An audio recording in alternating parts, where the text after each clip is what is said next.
Hey tech enthusiasts, buckle up because today's top story is all about Microsoft and their latest run-in with the European Union over some pretty hefty antitrust charges related to their Teams app. This isn't just some minor hiccup, it's a major development that's got everyone talking, so let's dive right in. First off, the European Commission, which is basically the EU's top antitrust watchdog, has formally accused Microsoft of engaging in anti-competitive behavior. The crux of the issue revolves around Microsoft bundling its Teams app with its Office suite products like Office 365 and Microsoft 365. This strategic move, while great for convenience, has allegedly created an unfair playing field for competitors.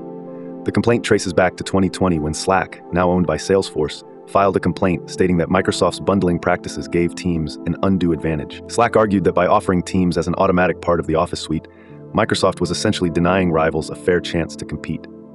Think about it. If you're already getting Teams as part of your Office purchase, why would you bother with alternatives like Slack or Zoom?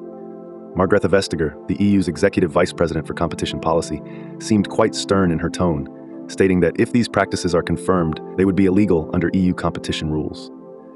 The EU's charge sheet was pretty comprehensive, pointing out that not only was Teams bundled, but limitations on interoperability made it worse for competitors to integrate with Microsoft's software ecosystem. Microsoft, to its credit, has tried to address these concerns. Back in April, they unbundled Teams from Office products globally, and not just in Europe. They also made it easier for competing apps to work with their offerings. However, the EU feels these steps weren't enough to restore fair competition. They're pushing for more significant changes to guarantee that there's a level playing field. Now, what happens if Microsoft is found guilty? The tech giant could face fines of up to 10% of its annual global revenue. Given that Microsoft's revenue in its latest fiscal year was around $211 billion, we're talking a potential fine in the ballpark of $20 billion. Yikes. Interestingly, this isn't Microsoft's first dance with the EU over antitrust issues. Over the past decade, Microsoft has already paid around $1.71 billion in EU antitrust fines. And it seems the scrutiny isn't going to let up anytime soon, especially with increasing attention on their $13 billion partnership with OpenAI as well. In response, Microsoft stated they are committed to working with the EU to find solutions and address the remaining concerns.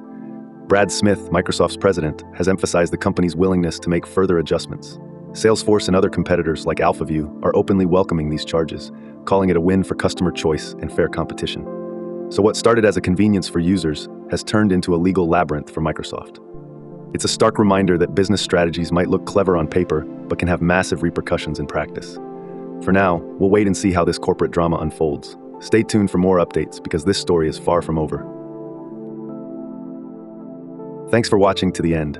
Remember, this is just one story from our full daily show, which includes all the other news and an analysis of the day's tech market activity. If you found this video interesting or insightful, then please like, subscribe, and share it with others. Your support is greatly appreciated.